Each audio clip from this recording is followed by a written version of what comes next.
To Your Eternity Episode 3 dropped last week, which means it's time for another roommate review video. As always, we'll be pointing out the differences between the manga and the anime, giving our thoughts, and wrapping all those points up in a summary to create a nice, digestible narrative. If we succeed, go ahead and hit that like button. But save that for after the video. For now, just sit back, relax, and join us as we take a look at Episode 3 of To Your Eternity. Episode 3 starts off a little differently than the past two episodes. In those episodes, the Man in Black filled us in on new events, showing the progress of our favorite immortal Fushi. This time, though, we get a recap of the events of the past two episodes from the perspective of the Man in Black watching The Orb. Porifera is upset at the fact that this means we get no Perona coverage due to her lack of interaction with Fushi up to this point. He does, however, understand the narrative direction. He would now like to take a moment to provide you with his own recap of Perona here.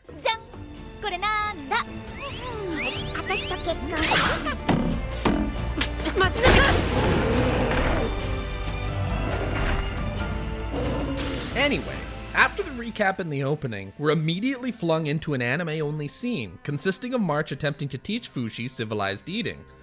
We get some character building as March establishes that she's aware Fushi likely isn't from the Ninana region or a member of the Yanome. These lines are from the manga before they found fruit. Pretty basic interactions, but it's still anime-exclusive visuals. After that, we get March naming our immortal friend. In the manga, March isn't a focus of the shot. It's instead a transition shot of the scenery as she comes up with the name Fushi, which is where we got the name Fushi from, before our setting smoothly transitions us over to Perona. In the anime, March is the primary focus of the shot, with it being a single shot over Fushi's shoulder as he eats off of the ground. There's also a lot more March dialogue here as she considers Fuji-chan and Fushi-chan before settling on the anime edition of Fu-chan. Fu-chan seems receptive to the name as March pulls out her stuffed crab and begins playing with it, before we cut to our episode title card. After the title card, we cut to a wide-angle shot of the forest before cutting to a panning shot of Hayasi's goons. While the wide shot and the transition shot vary slightly from the manga with their chosen perspective, the framing realigns between the two as we finally focus in on the goons themselves. We get some minor framing differences in the anime, such as Perona appearing behind the caravan instead of in front, and her close-up framing her slightly off-center. Alternatively, the shot of her shaking the knife out of her boot is much more focused in the anime, whereas the manga gives us more of a top-down view of the action. The anime gives us a lot of movement and momentum with the knife swinging from Perona's mouth as we pan down from her face, whereas everything in the manga looks very static. While the angles throughout the scene are pretty accurate to the manga, we still get some necessary anime flair added with little additions like Perona struggling to reach the knife briefly before hooking it with her pinky. The anime adds a lot of tension to this scene, providing a more ominous presence to the arrival of Oniguma while also establishing more time being spent on Perona sawing the rope. There are multiple added shots of Oniguma walking through the forest, with a Jurassic Park-fueled build-up of his stomps catching the attention of the guards before the giant bear erupts from the forest. In the manga, we get one panel of the surface of Oniguma's body before he erupts from the woods. The guard barely has time to say run before he gets mauled by the giant beast. In the anime, he has time to call attention to the footsteps, fire 4 arrows, and tell people to run, with some added Perona reactions as a treat to boot. Our angles of the bear attack vary slightly from the manga. It feels like the anime wanted to focus more on the size of Oniguma than its actual actions. The shot of Perona is mostly the same, however the anime framing gives her model more room to breathe. On top of that, she seems more surprised by the antics in the manga, while the anime makes her look like she's more in shock, as if trying to comprehend what she's even looking at. The framing of the anime gives a little less focus to Perona here, but we get this incredible shot of the guard's blood pouring down from off-screen to make up for it, so I'm okay with it. The guard's dismembered arm isn't visible in the anime, but we get some extra reaction shots from Perona that are anime exclusive. The angle of the shot from inside Oniguma's mouth is framed a bit differently, with Perona being much more center frame in the anime, and the panel from the manga being much busier overall. I'm just happy the gore dripping from Oniguma's teeth is still there. The anime adds a lot of extra flavor here, with Oniguma winding up and multiple added cuts of Perona reactions, and far more time being spent just cutting the ropes binding her hands. They also added this really nice touch of seeing Oniguma's claw reflected in Perona's eye before her narrow escape. In the anime, the frame is far more focused on Perona finding her bow, while the manga definitely focuses more on Oniguma's destruction of the Yanome cart, with her bow almost invisible next to the rest of the wreckage in the scene. We get a lot more establishment of Perona grabbing the bow and quiver, with close-ups of both her firing the arrow and the arrow bouncing uselessly off of Oniguma's hide. The anime works to make Perona seem much more competent as she gets out of this interaction landing on her feet and running towards a cliff, attempting to fire one more arrow. The manga skips all of that, almost framing it as if she's been flying ass first and upside down since the first arrow. The near miss is basically the exact same between the manga and anime, but I wanted to bring it up so that we could show it, cause god damn, it just looks so cool. We then cut to an anime-exclusive reaction shot from March, before recreating the next 3 panels from the manga exactly, adding only some panning to the shots, and working with a bit more space from the 16:9 aspect ratio. We then immediately cut away again to return to Perona, who gets some added shots of her falling through the trees, before matching the manga once again as she tumbles backwards down a hill into a pool of water. The anime hangs for a beat, adding a shot of the surface of the water before Perona finally breaks the surface, gasping for air. Her recovery as she pulls herself out of the water is pretty well exactly the same as the manga. We cut, once again, to some added coverage of a fruit tumbling across the ground before stopping at Fushi's feet. The framing of this scene is very different from the manga, with Fushi being on the opposite side of the frame, with more detail provided on his boots as well. The shot of March waving is very slightly different, with her turning the opposite direction, waving with the other hand, and her teeth, complete with missing tooth, being visible. The anime also adds more to Fushi's shot, showing him shifting his attention from the fruit on the ground to March. The shots then line up pretty well exactly from here, as the Man in Black's narration remains the same. Although, the manga blanks out March's face in this shot, while the anime makes the breakdown of March's emotions much more visible. The anime gives us an extra shot of Fushi watching March be escorted away, before cutting to another anime-only scene of Perona finding and following a trail of eaten fruit. The manga just cuts from March crying to Perona sprinting through the woods and stumbling across Fuchan. The anime shots of Perona finding Fushi are a lot smoother, showing us her perspective of running through the woods and spotting Fushi through the trees. The manga uses a lot of wide angles, skipping a lot of the travel and instead having the two suddenly be in the same place. The anime has a lot of added flair here, with shots of Perona breaking through the tree line and catching her breath. We also get a better depiction of Fushi ignoring Perona, and Perona attempting to chase him down.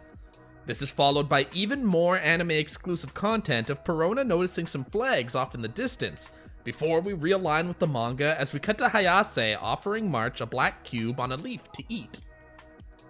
The anime adds a wide-angle shot of Hayase offering the food to March, as well as some added fluff of March actually grabbing it. The orientation of March eating the cube is flipped, however the facial expressions as she does so are identical. The framing of the next few shots are very mildly different from the manga, with some added Hayase coverage, as well as more emphasis on March eating throughout the whole scene. However, the general flow and visuals of both are very similar. The anime does, however, give us added footage of torn apart Fushi, which I am more than happy to see. The anime remains lined up with the manga as March passes out, barring the added anime footage of Hayase and her men crowding around her. The montage stays faithful until we arrive at the sacrificial altar. The anime gives us a front view of the entrance from the perspective of someone exiting the forest. The manga, however, has a top-down view of the fort's entrance, giving the fort half the frame and the forest half the frame.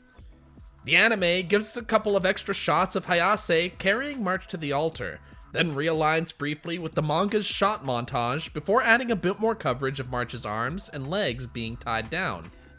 The Yanome tidy remains of another, possibly last year's sacrifice. Then, we get a panning shot of March tied up, replicating the manga perfectly, before cutting to an added angle of the Yanome guards looking down on her, and a proper dialogue card saying, "This is for the best," before we get our commercial break cut. When we come back from commercial, our framing remains pretty similar until Hayase ushers for her men to leave. There's a bit of dialogue discrepancy here that Porifera is in a tizzy about. The anime has the line, "We need to report the death to Yanome." However, the manga says we must report to Yanome that there were casualties. But fan translations of the manga read, "We must report that one of us died." What do you think concerns Hayase here? Death, military embarrassment, or her actions? Not a huge thing, but it's enough that Porifera wants the dub to clear things up. Back to the visuals though, rather than the wide-angle shots of them walking, the anime gives us close-ups on Hayase as she reacts to a roar in the distance. The anime then gives us several suspense shots panning over the empty forest with the sounds of trees crunching and a growling echoing around. The anime then cuts back, finally giving us the wide angle of Hayase and her men staring at the entrance of the fort. We get some more anime-only shots as it hangs on the entrance. Oniguma then erupts from the forest, getting a lot more coverage and pizzazz than in the manga. We get an added wide-angle shot of the Yanome crew before cutting into a close-up of Hayase, framing her better and providing more of a physical reaction as well as putting her more center frame. We then get some concerning context that Hayase didn't believe Oniguma exists, and the framing of Perona running into the scene is much more visible and apparent in the anime. We get some added coverage of Perona running up to the altar before lining up with the manga as she tries to wake March up. The shots of Hayase telling her men to leave have a lot more space, but are actually very faithful to the source material. The angles of Oniguma's coverage are slightly different, and the bear, ironically, seems much more static in the anime, with the manga showing Oniguma charging towards Perona and March. Perona, fiddling with the ropes, remains largely the same, with a bit more emphasis placed on her pulling out her knife in the anime than in the manga. There is also a lot more coverage of Oniguma approaching, and again, a lot more time is spent actually cutting the ropes in the anime. The shots of the bear swiping line up really well, with a bit more emphasis on Perona's face as the bear swipes, and a bit less emphasis on her covering March's body.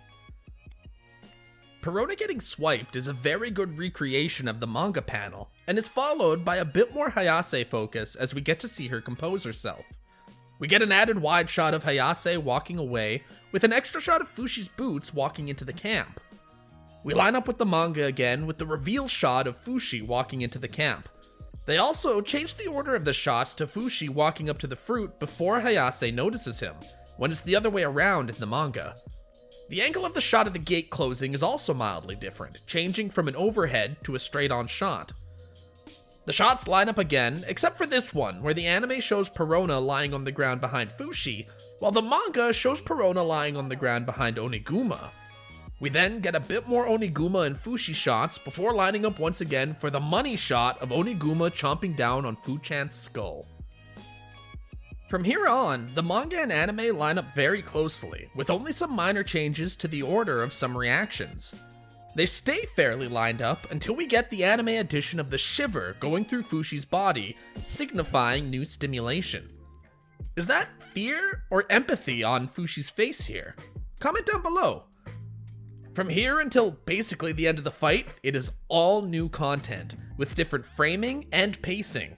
It's a pretty rad scene, so rather than describe the whole thing, I'm just gonna say you should go sign up on Crunchyroll and watch it, cause the second half of that fight just isn't in the manga. After the fight, the anime cuts to a panning wide shot of the forest that is completely different from the wide angle shown in the manga.